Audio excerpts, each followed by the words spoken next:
Robert Einstein.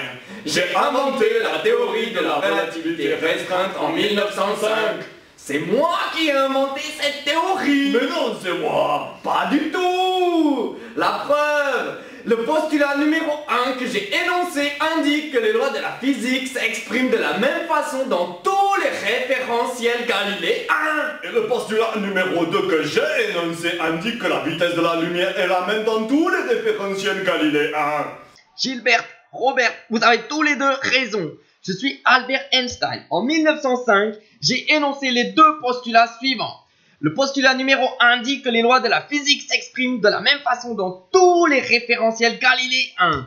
Le postulat numéro 2 indique que la vitesse de la lumière est la même dans tous les référentiels galiléens et vaut exactement 299 792 458 mètres par seconde.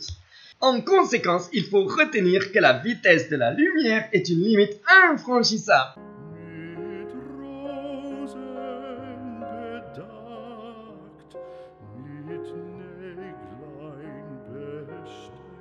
Oui, bah, tu m'enlèveras pas de l'idée que c'est ma théorie.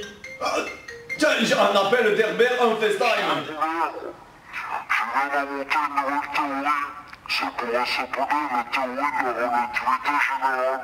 Je comprends rien à ce qu'il me dit, regarde. Salut Robert, je viens d'inventer une nouvelle théorie.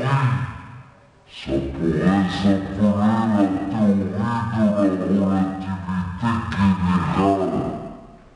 Je comprends vraiment rien, il doit y avoir des problèmes de réseau. Mais non, il t'appelle sûrement de sa navette ultra rapide. Alors? Bah, d'après notre théorie, le temps ne s'écoule pas de la même façon dans tous les référentiels galiléens. Dans le référentiel propre d'Herbert, qui se déplace par rapport à nous qui sommes sur Terre, le temps s'écoule différemment dans notre référentiel terrestre. Albert, tu peux lui expliquer?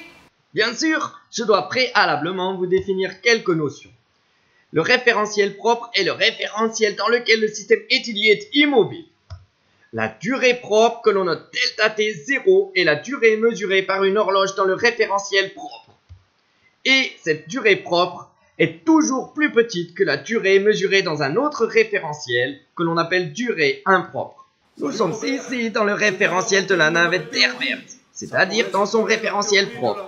Le temps s'écoule donc normalement. Par contre, dans votre référentiel, la durée du message d'Herbert sera plus longue car vous êtes dans un référentiel impropre. C'est pour ça que vous l'entendez au ralenti.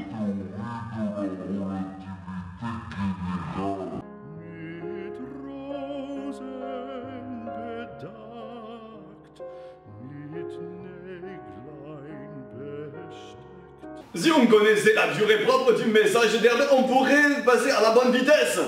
Si on avait le coefficient de dilatation des durées, on pourrait en déduire la durée propre du message d'Herbert. C'est quoi le coefficient de dilatation des durées? Albert, tu nous expliques.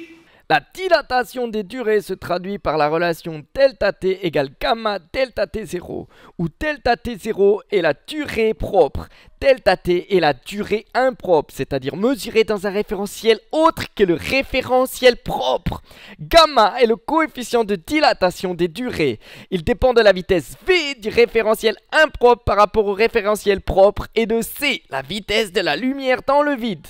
Gamma est supérieur ou égal à 1, donc delta t, la durée impropre, est toujours supérieure ou égale à la durée propre delta t 0.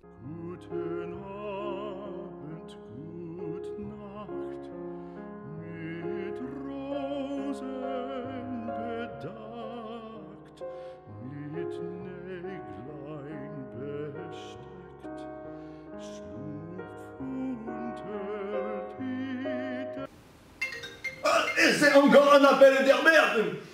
Salut Robert, je viens d'inventer une nouvelle théorie. Ça pourrait s'appeler la théorie de la relativité générale.